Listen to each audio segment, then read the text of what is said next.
एक सर्वे के अनुसार देश की जितनी आबादी है उससे दोगुना खाना डेली बनता है देश में, लेकिन फिर भी लोग देश में भूख से मर रहे हैं, बच्चे कुपोषण के शिकार हैं। एग्रीकल्चर मिनिस्ट्री के हिसाब से 50,000 करोड़ का खाना देश में हर साल गटर में बहाया जाता है। ध्यान से सुनिए, हम उसी देश की बात कर रहे हैं जहां अन्न को भगवान माना जाता है, जहां खाने के दाने को फेंकना हराम माना जाता है। एक ऑर्गेनाइजेशन जिसका नाम भूख है, उसके सर्वे के मुताबिक 20 करोड़ भारतीय रोजाना बिना भोजन के सोते हैं। 70 लाख बच्चे कुपोषण और भुखमरी से हर साल मर जाते हैं। देश की 45% जमीन जो बंजर होने लगी है, जहां वाटर लेवल डाउन हो गया है, उसका कारण है कि उन जमीनों से जंगल काट दिए गए ताकि खेती की जा सके और लोगों का पेट भर सके। लेकिन इस भारी कीमत पर हम जो अनाज उपजाते हैं उसे खाते नहीं, फेंक देते हैं। सोचिए कितना नुकसान हो रहा है आपके खाने को वेस्ट करने की आदत से।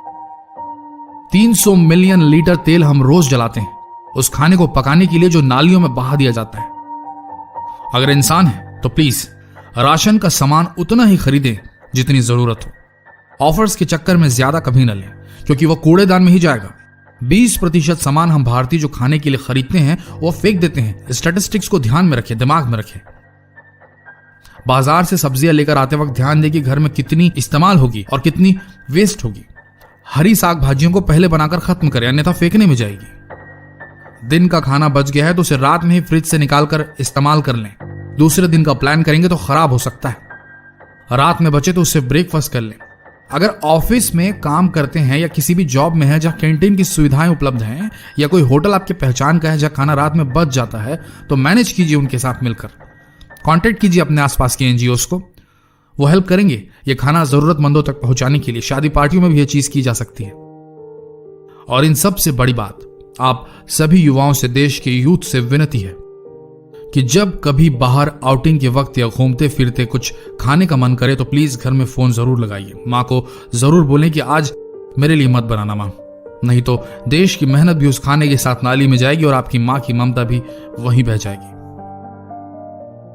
जहां से हूं वहां की बात करता हूं, भारत का रहने वाला हूं, भारत की कहानी कहूंगा। एक कहावत है मेरे देश में, जहां अन्न का अपमान होता है वहां लक्ष्मी नहीं आती। जिस घर में खाने की बेइज्जती होती है वहां बरकत नहीं होती। तो इतना ही कहेंगे, उतना ही ले थाली में कि व्यर्थ ना जाए नाली में। भोजन खाने के लिए है, फेंकने के लिए नहीं। जहां की चीज है ना वहीं रखनी चाहिए।